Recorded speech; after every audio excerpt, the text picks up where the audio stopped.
الحمد لله نحمده ونستعينه ونستغفره ونؤمن به ونتوكل عليه ونعوذ بالله من شرور أنفسنا ومن سيئات أعمالنا من يهده الله فلا مضل له ومن يضلله فلا هادي له ونشهد أن لا إله إلا الله وحده لا شريك له ونشهد أن سيدنا ومولانا محمدا عبده ورسوله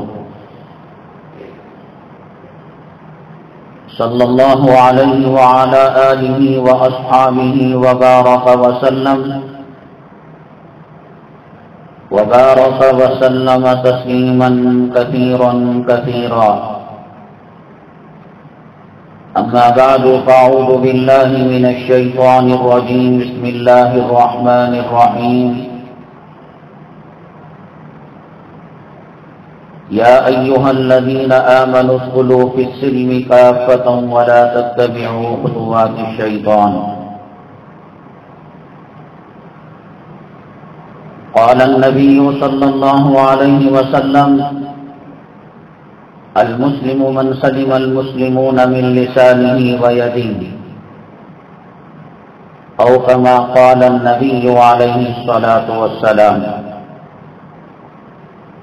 رب اشرح لي صدري ويسر لي أمري واحلل عقدة من لساني يفقهوا قولي. اللهم صل على سيدنا مولانا محمد في أول كلامنا. اللهم صل على سيدنا مولانا محمد في أوسط كلامنا.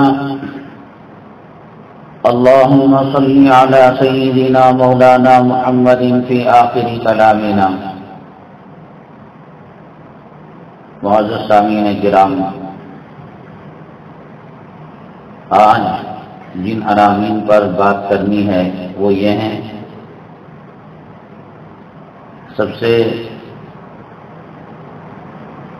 اہم مسئلہ یہ ہے، بہت سارے لوگ یہ سمجھتے ہیں نماز پڑھ لی، روزہ رکھ لیا، تلاوت کر لی، حج کر لیا، عمرہ کر لیا اور اپنے آپ کو کامل مسلمان سمجھتے ہیں. معاشرت، معاملات، حقوق العباد میں صفر ہوتے ہیں. شریعت کی نگاہ میں، قرآن و حدیث کی نگاہ میں حقوق العباد کی اہمیت کیا ہے، اور ساری زندگی بھر کی عبادتیں حقوق العباد کی کوتاہی سے ضائع ہو جاتی ہیں، تباہ ہو جاتی ہیں، برباد ہو جاتی ہیں. اور دوسرا، جس ملک میں ہم رہتے ہیں اس وقت مسلمان بڑی کشمکش کی زندگی گزار رہا ہے. امتحان، آزمائش اور فتنے کے دور سے گزر رہا ہے. اکتوبر کے آخر تک ووٹر لسٹ کے اندر مسلمانوں کو، ہندوستان کے ناگرک کو اور باشندوں کو موقع ہے کہ جن کا نام ووٹر لسٹ سے چھوٹا ہے وہ اندراج کر لیں. میں آپ کو بتاؤں گا، آپ سمجھ رہے ہوں گے کہ بھئی الیکشن کا معاملہ، ووٹر لسٹ کا معاملہ، آدھار کارڈ کا معاملہ یہ ممبر رسول پر کیوں بیان کیا جا رہا ہے. قرآن و حدیث کی روشنی میں میں آپ کو بتاؤں گا امت مسلمہ کے لیے کس حد تک یہ کام ضروری ہے. تیسرے، آج ہمیں دوسروں سے کیا لینا دینا، مسلمانوں کا ایک بہت بڑا طبقہ، کثیر طبقہ ٹی وی سیریلوں سے متاثر ہے. ان کے موبائل میں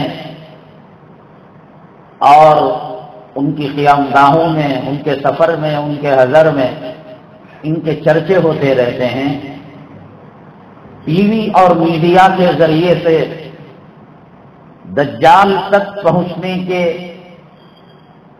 ذرائع کیسے بنائے جا رہے ہیں، اور بالخصوص ایک مشہور سیریل جو چل رہا ہے بگ باس، کس طریقے سے دجالی جال اس کے اندر ڈالا گیا ہے اور جانے انجانے میں دجال کے استقبال کی تیاری ہو رہی ہے۔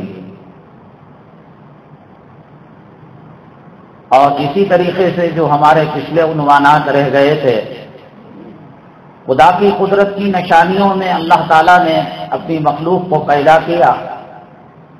اس میں آپ دیکھتے ہوں گے کہ کوا ہمیشہ خوف زدہ رہتا ہے، آپ پیر کھجانے کے لیے بھی جھکیں وہ اڑ کر بھاگ جاتا ہے، ذرا سا سر کھجانے کے لیے ہاتھ اٹھائیں وہ ڈر جاتا ہے۔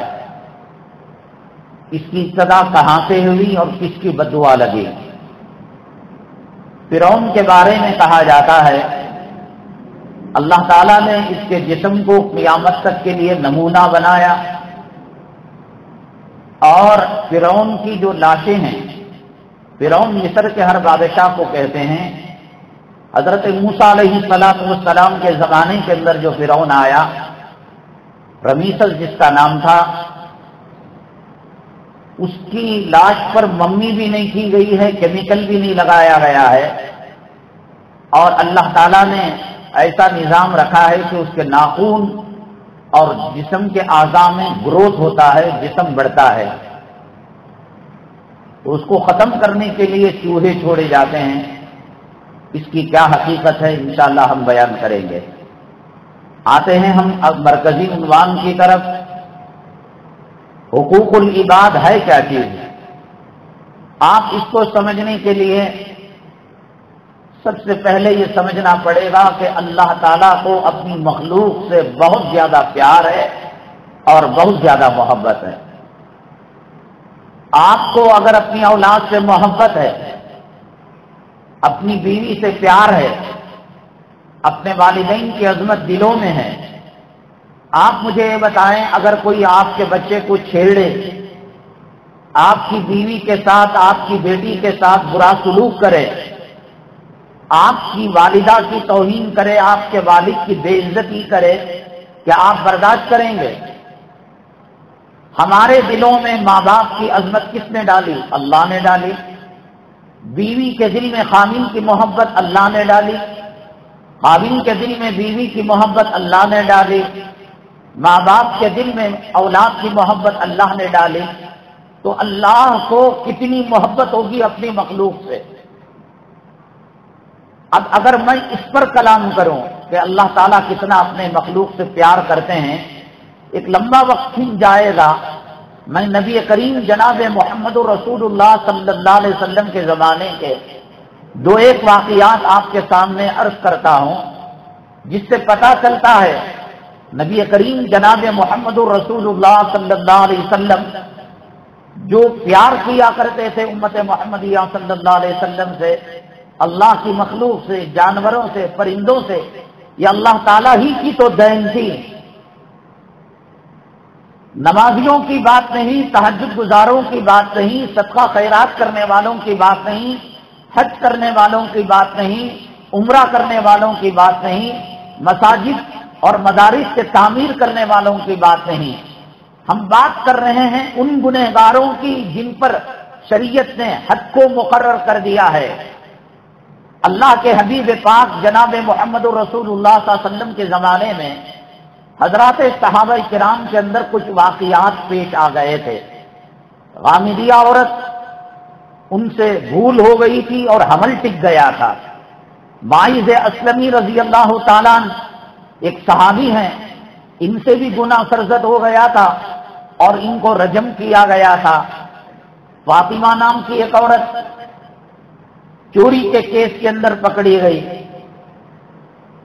یہ اللہ تبارک تعالیٰ نے واقعات کو وقوع پذیر کرایا، کرانے والی ذات اللہ تبارک تعالیٰ کی ہے۔ میں یہ سمجھتا ہوں وہ صحابہ کرام رضوان اللہ تعالی علیہم اجمعین کا مقدس مطہر پاکیزہ طبقہ، جن کو اللہ تبارک تعالیٰ نے معیار بنایا ایمان کا، وَإِنْ آمَنُوا بِمِثْلِ مَا آمَنْتُمْ بِهِ فَقَدِ اهْتَدَوْا، تمہاری نماز، تمہارا روزہ، تمہاری زکوٰۃ، تمہاری تلاوت، تمہارا ایمان، تمہارے عقائد، تمہاری شریعت اگر صحابہ کرام کے ایمان اور ان کے عقائد اور ان کے اعمال سے ملتے ہیں تو تم کامیاب ہو۔ اتھارٹی بنایا، پھر بھی ان میں سے بعض نکل گئے۔ حضرت ماعز اسلمی رضی اللہ تعالیٰ عنہ، غامدیہ کی عورت، یہ قیامت تک کی نسل انسانی کو اللہ یہ پیغام دینا چاہتے ہیں۔ آج جو شخصیت پرستی ہے، جو بزرگ پرستی ہے کہ پوجا کی جاتی ہے، آپ نے مجھے مانا، میرے گناہوں کو درگزر کیا، میرے گناہوں کو بھی نیکی سمجھا، اور پارٹیوں میں اختلاف آیا، جماعتوں کے اندر اختلاف آیا، مکاتب فکر کے اندر اختلاف آیا، جو آدمی جس کو پکڑا ہوا ہے اس کو بھگوان، دیوی، دیوتا، خدا، نبی اور صاحب شریعت سمجھا ہوا ہے، اس کے خلاف ایک بات سننے کے لیے گوارا نہیں کرتا۔ ہم امام ابو حنیفہ رحمۃ اللہ علیہ کو ماننے والے ہیں، ہم مولانا الیاس صاحب رحمۃ اللہ علیہ کو ماننے والے ہیں، ہم قاسم نانوتوی رحمۃ اللہ علیہ کو ماننے والے ہیں، ہم مولانا رشید احمد گنگوہی رحمۃ اللہ علیہ کو ماننے والے ہیں۔ ہم نے مانا تو ایسا مانا کہ گویا ان سے کوئی غلطی ہو ہی نہیں سکتی، جبکہ سیدنا امام اعظم ابو حنیفہ رحمۃ اللہ علیہ سے سینکڑوں مسائل ایسے ہیں کہ جن سے انہوں نے رجوع کیا اور انہوں نے مانا کہ مجھ سے اجتہادی خطا ہوئی اور اجتہادی بھول ہوئی۔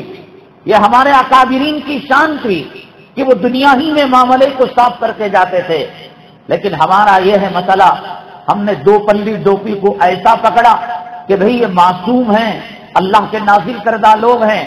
اللہ تبارک تعالیٰ نے حضرات صحابہ کرام سے اجتہادی بھول کرائی۔ سیدنا آدم علیہ نبینا علیہ الصلوۃ والسلام 1.25 لاکھ پیغمبروں کے والد ہیں، اولیاء کے والد ہیں، ابدال کے والد ہیں، غوث کے والد ہیں، حافظوں کے والد ہیں، اماموں کے والد ہیں، محدثوں کے والد ہیں، مفسروں کے والد ہیں۔ جنت کے اندر درخت کے قریب گئے نہیں گئے، اجتہادی خطا ہوئی نہیں ہوئی، جنت سے کیوں نکالے گئے، اس دنیا میں کیوں آئے؟ تو معلوم ہوا ایک اللہ اور پیغمبر وہ ہیں جو معصوم ہیں، پیغمبر، اور ان سے خطا نہیں ہو سکتی، اور خطا ہوئی بھی اور بھول ہوئی بھی اللہ تبارک تعالیٰ اس کو ختم فرما دیتے ہیں۔ جیسے نبی کریم صلی اللہ علیہ وسلم نے شہد کھانے سے متعلق کہہ لیا کہ میں شہد نہیں کھاؤں گا، اللہ تعالیٰ نے آیت نازل کی لما تحرم ما احل اللہ لک، تبتغی مرضات ازواجک، بیویوں کو خوش کرنا چاہتا، واللہ غفور الرحیم۔ یہ واقعہ ہونے سے پہلے ہی اللہ تعالیٰ نے پیغمبر کو معاف کر دیا۔ پیغمبر کے علاوہ جو شخصیتیں آتی ہیں ان سے خطا ممکن ہے، ان سے بھول ممکن ہے، ان سے غلطی ممکن ہے، وہ کوئی فرشتے نہیں۔ اس چیز کو ثابت کرنے کے لیے حضرات صحابہ کرام رضوان اللہ تعالی علیہم اجمعین جیسے مقدس طبقے میں اللہ تبارک تعالیٰ نے کچھ واقعات کو امت کے سامنے پیش کروایا۔ میں یہ عرض کر رہا تھا، حضرت ماعز اسلمی رضی اللہ تعالیٰ عنہ، ان سے گناہ سرزد ہو گیا، زنا سرزد ہو گیا۔ حضرت ابو بکر صدیق رضی اللہ تعالیٰ عنہ کے پاس آئے۔ اللہ کا اپنے مخلوق سے کیا تعلق ہے، نبی کا اپنی امت سے کیا تعلق ہے، ایک انسان کا انسان سے کیا تعلق ہے۔ نماز پڑھ لی، کوئی تیر نہیں مار دیا، یقیناً نماز عبادت ہے۔ داڑھی رکھ لی، کوئی تیر نہیں مار دیا، یہاں نماز بھی پڑھ رہے ہیں، وہاں ترازو کے اندر پلڑا بھی مار رہے ہیں، یہاں حج بیت اللہ بھی کر رہے ہیں، اور وہاں چٹ فنڈ بھی چلا رہے ہیں، یہاں عمرے پر عمرہ بھی کر رہے ہیں، وہاں یتیموں کا مال کھا رہے ہیں، وہاں مسجدوں کا مال کھا رہے ہیں، وہاں اوقاف کا مال کھا رہے ہیں۔ امام قشیری رحمت اللہ علیہ نے لکھا ہے، اگر کوئی، کیا تم عبادت کرو گے کیا تم نماز پڑھو گے؟ کیا تم داڑیاں رکھو گے؟ کیا تم حج بیت اللہ کرو گے؟ کیا تم عمرے پر عمرہ کرو گے؟ تم کتنی مسجدیں بناؤ گے؟ تم کتنے یتیموں کو پالو گے؟ تم کتنی بیواؤں کی کفالت کرو گے؟ کتنے غریبوں کا پیٹ بھرو گے؟ امام قشیری رحمت اللہ علیہ نے لکھا، قیامت کے دن اگر کوئی ایسا بندہ آئے گا کہ 70 پیغمبروں کا عمل لے کر آئے گا اور 1 پیسے کی خیانت کی ہوگی، اللہ تبارک تعالیٰ 70 پیغمبروں کا عمل ضائع فرما دیں گے۔ 1 پیسہ زمین نہیں ماری، کسی کی جائیداد ہڑپی نہیں، قبرستان کے اندر، اوقاف کی پراپرٹی کے اندر مسجد کا پیسہ، مدرسے کا پیسہ، یتیم کا پیسہ، بہنوں کا پیسہ، بیٹیوں کے حقوق اور بیٹوں کے حقوق، بیوی کا حق کیا، پڑوسی کا حق کیا، والدہ کا حق کیا، والد کا حق کیا، مالک کا حق کیا، غلام کا حق کیا، امام کا حق کیا، مقتدی کا حق کیا، امیر کا حق کیا، یہ تو لاکھوں حقوق ہیں۔ 70 پیغمبروں کا عمل کوئی لائے گا اور 1 پیسے کی خیانت، 1 پیسہ آج فقیر بھی نہیں لیتا، 1 پیسہ آج سکہ چلتا بھی نہیں، 1 پیسے کی خیانت کر آئے گا۔ امام قشیری رحمت اللہ علیہ نے لکھا، 70 پیغمبروں کی جو اعمال ہیں اللہ تعالیٰ اس کو ضائع فرما دے گا۔ کیا حقیقت ہے؟ میں یہ اس لیے عرض کر رہا ہوں، مخلوق کا مال مارنا، مخلوق کا دل دکانا، اس کا حق دبانا، بیوی کا حق دبانا، خاوند کا بیوی کا حق دبانا، ماں کا حق دبانا، باپ کا حق دبانا، مالیات کے اندر خیانت کرنا، گاہک کو دھوکہ دینا، یہ کیوں حرام ہے، ناجائز ہے؟ اللہ کو اپنی مخلوق سے پیار ہے۔ نبی کریم جناب محمد رسول اللہ صلی اللہ علیہ وسلم کے زمانے میں جو یہ واقعہ پیش آیا، حضرت ابو بکر صدیق رضی اللہ تعالیٰ عنہ کے پاس گئے، اے ابا بکر مجھ سے گناہ زنا سرزد ہو گیا۔ آپ نے کہا تو اس نے کچھ نہیں کیا، چلا جا توبہ اللہ کر لے۔ عمر بن الخطاب رضی اللہ تعالیٰ عنہ کے پاس گئے، آج گناہ پر گناہ کر مومن کی مثال اور منافق کی مثال یہ ہے کہ مومن کے اوپر اگر 1 ذرہ برابر گناہ صغیرہ ہوتا ہے، وہ سمجھتا ہے کہ پہاڑ میرے اوپر ڈال دیا گیا ہے، بے قرار ہو جاتا ہے، وہ رات بھر تڑپ کر اٹھتا ہے، ارے 2:30 بج گئے، ارے 3 بج گئے، کہیں تہجد میری نہ چلی جائے، کہیں میری فجر نہ چلی جائے، کہیں میری اشراق نہ چلی جائے، کہیں تلاوت کا معمول نہ چلا جائے، تڑپتا رہتا ہے، بے قرار ہوتا رہتا ہے۔ یہ زنا پر زنا کرتا ہے، یہ داڑھی پر داڑھی منڈاتا ہے، یہ حرام پر حرام کھاتا ہے، یہ سود پر سود کھاتا ہے، یہ رشوت پر رشوت کھاتا ہے، یہ ماں کا دل دکاتا ہے، یہ باپ کا دل دکاتا ہے، یہ بیوی کا دل دکاتا ہے، یہ اولاد کو جہنم کے راستے پر چلاتا ہے، یہ لڑکیوں کو جہنمی کپڑے پہناتا ہے، بے حیائیوں کے فواحش کے کپڑے پہناتا ہے، اس کو کوئی اثر نہیں۔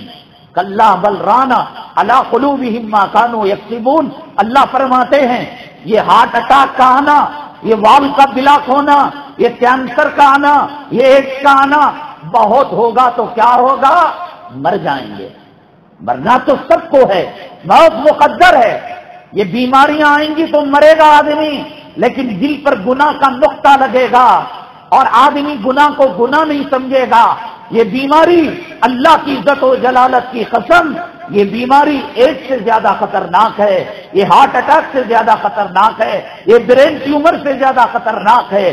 آدمی کے اندر جب خیر و شر کی تمیز ختم ہو جائے، گناہ اور نیکی کی تمیز ختم ہو جائے، گھر میں عورت بے پردہ ہے، گھر میں ٹی وی چل رہی ہے، گھر میں ننگا ناچ ہو رہا ہے، گھر میں باپ گاڑی مڈا رہا ہے، گھر کے اندر عورت بے حیائی کے کپڑے پہنے ہوئے ہے، اپنی بیٹی اپنے بوائے فرینڈ کے ساتھ گاڑی میں بیٹھ کر اس کی کمر کو پکڑ کر جا رہی ہے اور ہمارے کان پر جوں نہیں رینگ رہی ہے، یہ اللہ کے عذاب کو دعوت دینے کے مترادف ہے۔ معاذ اسلمی رضی اللہ تعالیٰ گناہ ہوا، بے قرار ہو گئے، سیدنا ابو بکر صدیق رضی اللہ تعالیٰ عنہ کے پاس آئے، گناہ ہو گیا، چاچا کچھ نہیں ہوا، توبہ کر لے۔ اللہ کو اپنی مخلوق سے پیار ہے اور اللہ تعالیٰ یہ چاہتے ہیں حد آسانی سے قائم نہ ہو۔ ابو بکر صدیق مزاج شریعت سمجھتے ہیں، ابو بکر صدیق زنا کی حد کیا ہے وہ جانتے ہیں۔ ابو بکر صدیق رضی اللہ تعالیٰ عنہ نے سورہ نور پڑھا ہوا ہے، الزانیۃ والزانی فاجلدوا کل واحد منہما، زانی مرد اور زانی عورت ان کے کوڑے لگاؤ، ان کو سنسار کرو۔ وہ اللہ کے حکم کو ختم نہیں کرنا چاہتے، وہ اللہ کا پیار جو اپنی مخلوق سے ہے، نبی کو اپنی امت سے جو محبت ہے، اس کے تحت، اس قانون کے تحت کہتے ہیں چلا جا، تو نے کچھ نہیں کیا، جا کر توبہ کر لے۔ بے قراری تھی، گناہ کر کر خاموش نہیں بیٹھ سکتے تھے۔ سیدنا عمر الخطاب رضی اللہ تعالیٰ عنہ کے پاس گئے، حضرت سیدنا عمر الخطاب رضی اللہ تعالیٰ عنہ نے کہا جا، تو نے کچھ نہیں کیا، توبہ اللہ کر لے۔ ابھی بھی بے قراری دور نہیں ہوئی، ابھی شرح صدر نہیں ہوا، ابھی گناہ کا بوجھ سر سے نہیں اٹھا۔ ایک فجر کی 2 رکعت نماز اگر چھوٹ جاتی ہے سنت کی، آدمی پر بوجھ ہوتا ہے۔ فجر قضا ہو جاتی ہے، آدمی پر بوجھ ہو جاتا ہے۔ داڑھی نکل جاتی ہے، آدمی پر بوجھ ہو جاتا ہے۔ زکات وقت پر ادا نہیں ہوتی، آدمی پر بوجھ ہو جاتا ہے۔ سحری نہیں کی، آدمی پر بوجھ ہو جاتا ہے۔ تراویح کی 2 رکعت چھوٹ گئی، آدمی پر بوجھ ہو جاتا ہے۔ عورت کے سر سے دوپٹہ ہٹ گیا، مسلمان مومن پر بوجھ ہوتا ہے۔ یہ نہیں ہو رہا ہے، اس کا مطلب یہ ہے کہ خدا کی قسم ایمان کی حرارت نہیں ہے، ایمان کی شمع نہیں جل رہی ہے، بے حیائی ہو رہی ہے، شرک کا جنازہ نکل رہا ہے، غیبت ہو رہی ہے، چول خوری ہو رہی ہے، چوری ہو رہی ہے، ڈاکہ ہو رہا ہے، شریعت پر ڈاکہ پڑ رہا ہے، قرآن کا جنازہ نکالا جا رہا ہے، سنتوں کا جنازہ نکالا جا رہا ہے، اور دل نہیں کانپ رہا ہے۔ اس کا مطلب یہ کہ ایمان کی حرارت دل کے اندر نہیں ہے۔ ابو بکر صدیق گئے، حضرت عمر الخطاب گئے، آخری عدالت سپریم کورٹ کی جناب محمد الرسول اللہ صلی اللہ علیہ وسلم کی عدالت عالیہ تھی۔ آئے اللہ کے نبی صلی اللہ علیہ وسلم مائدہ اسلامی فرماتے ہیں مجھے بہت بڑا گناہ سرزد ہو گیا، مجھے پاک کیجیے، میں اس گناہ کے ساتھ کفن میں لپٹ نہیں سکتا، اس گناہ کے ساتھ میں جنازے میں سوار نہیں ہو سکتا، اس گناہ کے ساتھ میں قبر میں نہیں جا سکتا، اس گناہ کے ساتھ میں میدان محشر میں اٹھ نہیں سکتا، اس گناہ کے ساتھ میں پل صراط پر نہیں چل سکتا، اس گناہ کے ساتھ میں خدا کی عدالت میں خدا کا سامنا نہیں کر سکتا، اس گناہ کے ساتھ میدان محشر میں آپ کے ہاتھ میں شفاعت کا پروانہ نہیں لے سکتا، اس گناہ کے ساتھ میں حوض کوثر کا جام لینے کے لیے آپ کا سامنا کیسے کروں گا؟ طہرنی یا رسول اللہ، طہرنی یا رسول اللہ۔ داڑھی اگر آپ کی مڑی ہوئی ہے تو آپ کیا نبی کے دربار میں جا کر کہتے مجھے پاک کر دیجئے؟ آپ کے اوپر بے نمازی کا نقطہ لگا ہوا ہے اور بوجھ لگا ہوا ہے، تو کیا آپ بھی نبی کے دربار میں جا کر کہتے آپ نے یتیموں کا مال کھایا ہوا ہے، بیواؤں کا مال کھایا ہوا ہے، وراثت کا مال کھایا ہوا ہے، ماں کا دل دکھایا ہوا ہے، باپ کا دل دکھایا ہوا ہے، خدا کے گھر کو ویران کیا ہوا ہے، قرآن کی بے عزتی کی ہوئی ہے، نبی کے سنتوں کا جنازہ گھر سے، بازار سے، مکانوں سے، ویرانوں سے، جنگلوں سے، انفرادی زندگی سے، اجتماعی زندگی سے نکالا ہوا ہے؟ کیا آپ اور ہم بھی جا کر نبی سے کہتے طہرنی یا رسول اللہ؟ اللہ کے نبی صلی اللہ علیہ وسلم جب سنے کہا کہ مائز کچھ نہیں ہوا، داہنی طرف منہ موڑ لیا۔ مائز اسلامی رائٹ سائڈ آئے، ایک گناہ تھا، بار بار کا گناہ نہیں تھا، بار بار اس گناہ کے عادی نہیں تھے، زندگی میں ایک گناہ سرزد ہو گیا، بوجھ بنا ہوا ہے۔ اللہ کے نبی صلی اللہ علیہ وسلم چاہتے ہیں کہ مائز رجم سے بچ جائے، اللہ کی حد سے بچ جائے۔ اللہ کو مخلوق سے پیار ہے، نبی کو امت سے پیار ہے، وہ کسی کو تکلیف ناجائز پہنچانا، کسی کو ایذا پہنچانا، کسی کا مال ہڑپ کرنا، تاجر کا گاہک کو دھوکہ دینا، زمین کا ہڑپنا اور کسی کا دل دکانا، غیبت کرنا، چغل خوری کرنا، وہ ماں جس کے قدموں کے نیچے جنت ہے، جورو کی غلامی کرتے ہوئے جورو کو راضی کرنے کے لیے ماں کو دھکے دے کر نکالنا، باپ کو اولڈ ہوس کے اندر داخل کرنا، یہ بہت دور کی بات ہے۔ یہ جائز حق تھا کہ زنا کے بعد حد قائم کی جائے، اس کو آقا نے برداشت نہیں کیا، چور کے ہاتھ کاٹے جا رہے تھے۔ اللہ کے نبی جناب محمد رسول اللہ صلی اللہ علیہ وسلم کی آنکھوں سے آنسو کے قطرے نکل رہے تھے۔ صحابی نے پوچھا چور ہی تو ہے جس کے ہاتھ کاٹے جا رہے ہیں؟ آپ نے فرمایا وہ چور تیری نگاہ میں ہوگا، وہ میرا غلام اور میرا امتی ہے۔ اتنا پیار کیا۔ داہنی طرف آئے تو داہنی طرف مائز اسلمی آئے، لیفٹ سائڈ گئے ادھر آ گئے مائز اسلمی، پیچھے مڑ گئے آ گئے، چاروں شانے چت ہو گئے، اب کوئی راستہ نہیں تھا، صحابہ کرام موجود تھے، ان سے پوچھا یہ پاگل تو نہیں ہے؟ ایک صحابی بھی اگر کہہ جاتا کہ ان کے دماغ کا ایک اسکرو لوز ہے، ان کا دماغی توازن صحیح نہیں ہے، اللہ کے نبی صلی اللہ علیہ وسلم حد معاف کر دیتے، کہتے مائی جا اپنے گھر میں آرام سے رہنا، توبہ اللہ کر لینا۔ تمام نے کہا نہیں، یہ عقل مند ہیں، ہوشیار ہیں، چالاک ہیں، ان کا دماغ صحیح ہے۔ تو پھر پوچھا انہوں نے شراب تو نہیں پی رکھی ہے، نشے میں یہ بات تو نہیں کر رہے ہیں؟ ایک آدمی بھی اگر غلط گواہی بھی دے دیتا، اللہ کے نبی صلی اللہ علیہ وسلم ان کے رجم کو معاف فرما دیتے، ان کے حد کو معاف فرما دیتے۔ جب یہ بھی کہا نہیں یہ نہیں کیے ہوئے ہیں، تو تب اللہ کے نبی صلی اللہ علیہ وسلم نے سنسار کیا۔ دو صحابی کہہ رہے تھے بہت موقع تھا ابو بکر کے پاس بچنے کا رضی اللہ تعالیٰ عنہ، عمر کے پاس بچنے کا رضی اللہ تعالیٰ عنہ، آقا 4 مرتبہ موقع دیے، وہاں بھی بچ سکتا تھا، ان کے زبان سے یہ نکل گیا یہ گدھے کی موت مرنے کی کیا ضرورت تھی، یہ بچ سکتا تھا، انفرادی توبہ اللہ کر سکتا تھا۔ اللہ کے حبیب پاک جناب محمد رسول اللہ صلی اللہ علیہ وسلم نے ان جملوں کو سن لیا۔ راستے میں گدھا مرا پڑا ہوا تھا، ان 2 صاحبوں کو بلایا، آئیے تشریف لائیے، دسترخوان تیار ہے، لیجئے، ماحضر تناول فرمائیے۔ صحابہ کرام کہنے لگے اے اللہ کے نبی صلی اللہ علیہ وسلم، ایک تو گدھا حرام ہے اور دوسرا مرا ہوا ہے اور تیسرا سڑا ہوا ہے، ہم آپ کے صحابہ ہیں اور آپ اس کو کھانے کے لیے فرما رہے ہیں۔ اللہ کے نبی صلی اللہ علیہ وسلم نے فرمایا، اللہ تبارک تعالیٰ نے ماعز کو وہ مقام دیا، وہ درجہ دیا کہ میں محمد صلی اللہ علیہ وسلم ماعز کو جنت کے درجوں میں غوطہ مارتے ہوئے دیکھا ہے، اور تم اس کو کہتے ہو کہ گدھے کی موت مرا ہے۔ وہ کہنے سے بہتر یہ تھا کہ تم گدھے کا گوشت کھا لیتے۔ وہی بھول بھی اللہ نے درجہ کیسے بلند کیا۔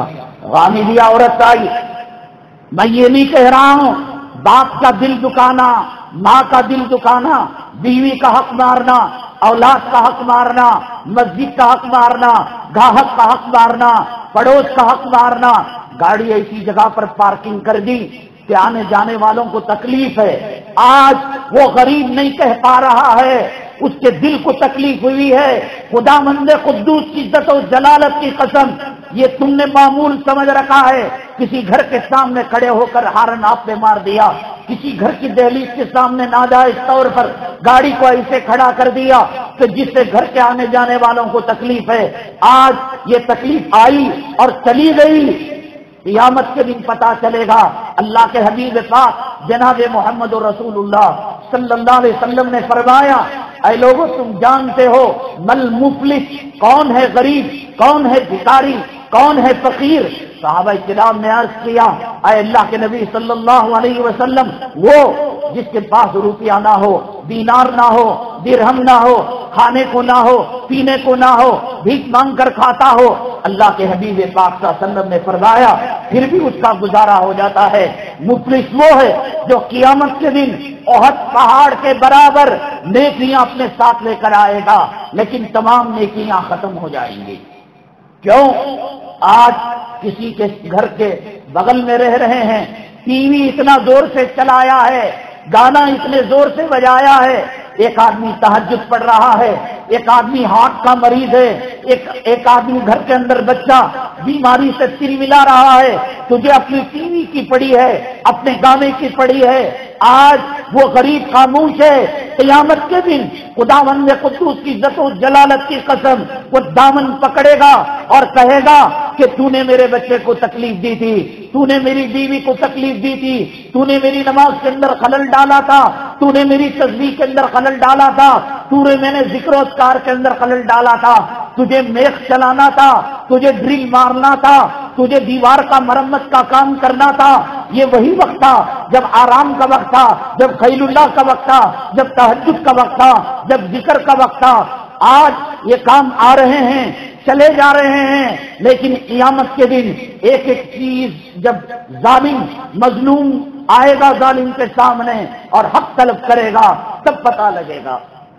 آج بیوی اپنے میکے کو چھوڑ کر، اپنی ماں کو چھوڑ کر، اپنے باپ کو چھوڑ کر اپنے والدین، اپنے جو ہے بھائیوں کو چھوڑ کر، اپنے بہنوں کو چھوڑ کر، اپنے پریوار کو چھوڑ کر، اپنی تہذیب کو چھوڑ کر، اپنے کلچر کو چھوڑ کر، اپنے تمدن کو چھوڑ کر، اپنی معاشرت کو چھوڑ کر، اپنی گاؤں یا شہر کی زندگی کو چھوڑ کر ہمارے قبضے قدرت میں ہے، اس کا مطلب یہ ہے اس کا دل دکھایا جائے، اس کا مطلب یہ ہے اسے ایذا پہنچائی جائے، اس کا مطلب یہ ہے کہ طلاق کا ہتھیار AK-47 ہمارے ہاتھ میں ہے، اس کا مطلب یہ ہے کہ خلا کی بندی سے ہمارے قبضے میں ہے، ہم جو چاہیں اس سے کروا لیں، باپ کا پاخانہ صاف کروا لیں، ماں کی ساڑی دھلوا لیں، گندگی دھلوا لیں، آج یہ ہو جائے گا، کل بیوی بیوی نہیں رہے گی، اولاد اولاد نہیں رہے گی، بیٹی بیٹی نہیں رہے گی، آج ستا لو، آج دل دکا لو، آج بیوی کا حقدار لو، آج اولاد کا حقدار لو، آج ماں کا حقدار لو، آج باپ کا حقدار لو، آج پڑوسی کو تکلیف دے دو، آج مالک مکان کو تکلیف دے دو، آج اپنے رہنے بسنے والے محلے والوں کو تکلیف دے دو، کل قیامت کے دن یہ دامن پکڑیں گے اور کہیں گے حاجی صاحب بڑی نمائش کر کر، جامع مسجد کے اندر دعائیں کروا کر، اخبار میں فوٹو دلوا کر، ایئرپورٹ کے اندر پھول کی مالا ڈلا کر، احرام پہن کر لبیک اللہم لبیک کہتے ہوئے گئے تھے۔ حاجی صاحب یاد ہے کہ میرے گھر کے اندر میری ماں بیماری سے تڑپ رہی تھی، میری بیٹی ایڑیاں رگڑ رہی تھی، اور تمہارا گانا بجانا کم نہیں ہوا تھا، تمہارا میوزک سسٹم ساؤنڈ کم نہیں ہوا تھا، تم میرے گھر کے سامنے ہارن پر ہارن مارے جا رہے تھے۔ حاجی صاحب آپ کا حج مبرور مجھے دے دو، حج مقبول مجھے دے دو، عمرہ مجھے دے دو۔ وہ اللہ تعالیٰ سے شکایت کرے گا، اللہ ایک ذرا سا ہارن مارا تھا، ایک ذرا سا میں نے ساؤنڈ کو ٹی وی سے بڑھایا تھا، ایک ذرا سا سیریل میں نے دیکھا تھا، وہ حج جس پر 10 لاکھ روپے خرچہ ہوئے تھے، بیوی کو چھوڑ کر گیا تھا، اولاد کو چھوڑ کر گیا تھا، مسافرت کی جو ہے پریشانیوں کو میں نے جھیلا تھا، پردیسیوں کے حالات کا میں نے سامنا کیا تھا، اور یہ کہہ رہا ہے ذرا پھر اللہ تعالیٰ فرمائیں گے تم دونوں کا معاملہ ہے، اس معاملے میں میں بھی درمیان میں نہیں آتا۔ حقوق العباد وہ معاملہ ہے، اللہ تعالیٰ بھی نہیں آئیں گے۔ جانے انجانے میں بیگم نے کھانا بنایا، بیگم نے سالن بنایا، بیگم نے کپڑے دھوئے، بیگم نے گھر کو صاف کیا، کس طریقے سے چہرہ بسورتے ہو، کس طریقے سے دل کو تکلیف پہنچاتے ہو، کس طریقے سے اس کے قلب کو اذیت پہنچاتے ہو۔ آج وہ ہماری باندھی ہے، آج اس کے طلاق کا ہتھیار ہمارے قبضے میں ہے، آج اس کی خلا کی بندشیں ہمارے قبضے میں ہیں، آج اس کا باپ مر چکا ہے، آج اس کے بھائی کا جنازہ نکل چکا ہے، اس کی مجبوری کا فائدہ اٹھا کر تمہاری زبان چل رہی ہے، تمہاری زبان اسلام دشمنوں کے سامنے نہیں چلتی، تمہاری زبان قرآن پھاڑنے والوں کے سامنے نہیں چلتی، تمہاری زبان نبی کا کارٹون بنانے والوں کے سامنے نہیں چلتی، تمہاری زبان عورتوں کی عصمت آبرو لوٹنے والے لٹیروں کے سامنے نہیں چلتی، تمہاری زبان مسجدوں کو برباد کرنے والے، تباہ تاراش کرنے والے، ان سے ان بجانے والوں کے خلاف نہیں چلتی۔ ایک معصوم عورت پر زبان چلا رہے ہو، ایک بچے پر زبان چلا رہے ہو، ایک غریب پر زبان چلا رہے ہو، قیامت کے دن ساری نیکیاں دے دینی پڑیں گی۔ میں یہ عرض کر رہا تھا اللہ کو اپنی مخلوق سے کتنا پیار ہے، اور رسول اللہ صلی اللہ علیہ وسلم کو اپنی امت کی گنہگار عورت غامدیہ عورت آئی، طہرنی یا رسول اللہ، مجھے پاک کیجیے اللہ کے نبی صلی اللہ علیہ وسلم۔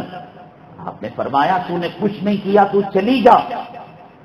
غامدیہ عورت کہنے لگی مائز اسمی کی طرح میں مغالطے میں آنے والی نہیں، یہ میرا پیٹ گواہ ہے اللہ کے نبی، اے اللہ کے رسول، اس کے اندر ناجائز حمل ہے، آپ کس منہ سے مجھے دھتکاریں گے؟ اللہ کے نبی صلی اللہ علیہ وسلم نے فرمایا قصور تو نے کیا ہے، غلطی تو نے کی ہے، پیٹ میں پلنے والے بچے نے کیا غلطی کی؟ جا، بچہ جب پیدا ہو جائے تو آ جانا۔ کوشش یہ تھی اللہ کے حبیب پاک صلی اللہ علیہ وسلم کی 9 مہینوں کے اندر، آج کی گرمی کل نہیں رہتی، کل کی بات پرسوں نہیں رہتی، آج عورت اپنے خامن کے جنازے پر جو رو رو کر بے ہوش ہو گئی، دوسرے دن وہ کیفیت نہیں رہتی۔ دوسرے دن جو غمزدہ تھی، تیسرے دن وہ بات نہیں رہتی۔ اب تو خامن کا جنازہ نکلا ہوا ہے، اس کے نیل پالش لگی ہوئی ہے، اس کی لپسٹک لگی ہوئی ہے، اس کے موبائل کے اندر جو ہے رنگ ٹون حرامزادوں کے گانوں کا نکلا نہیں ہے۔ وہ زمانہ تھا کہ جس کے اندر شریعت کا مسئلہ تھا، یہ سوک کرے گی، یہ بنگڑیاں نکالے گی، یہ سنگار نہیں کرے گی۔ اب تو خامن کے جنازے کے سامنے دن دناتی پھرتی ہے۔ فلموں کو دیکھ کر، سیریلوں کو دیکھ کر خامن کی عظمت نکل چکی ہے، خامن کا احترام نکل چکا ہے۔ خامن نے کچھ تو اپنا مقام نہیں بتایا اور عورت نے کچھ تو خامن کے مقام کو نہیں پہنچایا۔ اللہ کے نبی جناب محمد رسول اللہ صلی اللہ علیہ وسلم نے فرمایا، اگر دنیا میں اللہ کے سجدے کے بعد میں کسی کو کسی کی سجدے کی اجازت دیتا، میں عورت کو حکم دیتا کہ وہ خامن کا سجدہ کیا کرے۔ کتنی مرتبہ زندگی کے اندر جانے انجانے میں عورت خامن کا دل دکاتی ہے، خامن بیوی کا دل دکاتا ہے، اولاد کے حقوق مارے جاتے ہیں۔ آپ کو یہ بات سمجھ میں نہیں آ رہی ہوگی کہ اولاد کے حقوق کیسے؟ اس نے کاٹن کا کپڑا مانگا، ہم نے قیمتی کپڑا دیا۔ اس نے انڈیا کا کپڑا مانگا، ہم نے چائنا کا کپڑا دیا۔ اس نے چائنا کا کپڑا مانگا، ہم نے آسٹریلیا کا کپڑا دیا۔ 200 روپے فیس دینے کی طاقت تھی، ہم نے جو ہے 500 روپے فیس والی اسکول کے اندر داخل کیا۔ ہم نے کیا حق مانگا؟ مارا اس کا۔ تم نے حق یہ مارا کہ اس کو کپڑا دیا، اس کو پیٹ کو دیا، اس کو سونے کو دیا، اس کو سواری کے لیے دیا۔ اس کو نہیں بتایا تو یہ نہیں بتایا کہ مسلمان بچہ کیسا ہوتا ہے، اس کو یہ نہیں بتایا کلام پاک کی تلاوت کیسے کی جاتی ہے، اس کو یہ نہیں بتایا عورت کو کہ عورت ذات کے اندر جسم کا پردے کی حیثیت کیا ہے۔ عورت جب بے پردہ ہوتی ہے، گلی میں پھرنے والا کتا اور گندگی کھانے والا خنزیر، ان دونوں کا فرق ختم ہو جاتا ہے، ان دونوں کے اندر امتیاز ختم ہو جاتا ہے۔ قیامت کے دن ایک بے حیا عورت، ایک بے شرم عورت، ایک بے پردہ عورت، آج کالج کو بھیجو، آج یونیورسٹی کو بھیجو، آج اسے اسکرٹ پہناؤ، آج اسے ٹائٹ پائجامہ پہناؤ، آج اسے سیکسی نما برقع پہناؤ، آج اس کے بوائے فرینڈ کے ساتھ اور اس کے کالج کے اسٹوڈنٹ کے ساتھ اسے گھلنے دو، ملنے دو، اسے پکنک کے لیے بھیجو، اسے اوٹی کے لیے بھیجو، اسے کشمیر کے لیے بھیجو۔ خداوند قدوس کی عزت و جلالت کی قسم، تم یہ سمجھ رہے ہو کہ میں بیٹی کے ساتھ بھلا کر رہا ہوں، میں بہو کے ساتھ بھلا کر رہا ہوں، میں بیوی کے ساتھ بھلا کر رہا ہوں؟ یہ بیوی بیوی نہیں رہے گی، یہ بیٹی بیٹی نہیں رہے گی، یہ ماں ماں نہیں رہے گی۔ یوم یفر المرء من اخیہ وامہ وابیہ وصاحبتہ وبنیہ، بیوی خاوند کا انکار کر دے گی، خاوند بیوی کا انکار کر دے گا۔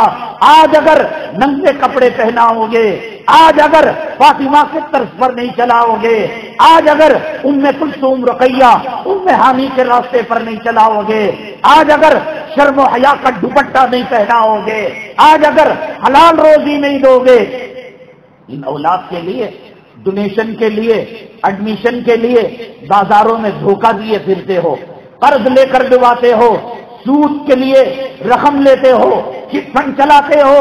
یہ اولاد قیامت کے دن ایک سبحان اللہ کی نیکی نہیں دے گی، یہ اولاد ایک الحمدللہ کی نیکی نہیں دے گی۔ سن لو، کان کھول کر سن لو، ترازو کے پلڑے کے اندر نام اعمال تولے گئے، ایک نیکی کی ضرورت تھی۔ آپ نے بیٹے سے کہا، بیٹا تیرے کالج کے ایڈمیشن کے لیے، تیرے کالج کے ڈونیشن کے لیے، تجھے ڈاکٹر بنانے کے لیے، تجھے انجینئر بنانے کے لیے میں نے سود پر سود لیتا رہا، رشوت پر رشوت لیتا رہا، لوگوں کو ڈباتا رہا، قرض لے کر دھوکہ دیتا رہا، بیٹے ایک سبحان اللہ دے دے۔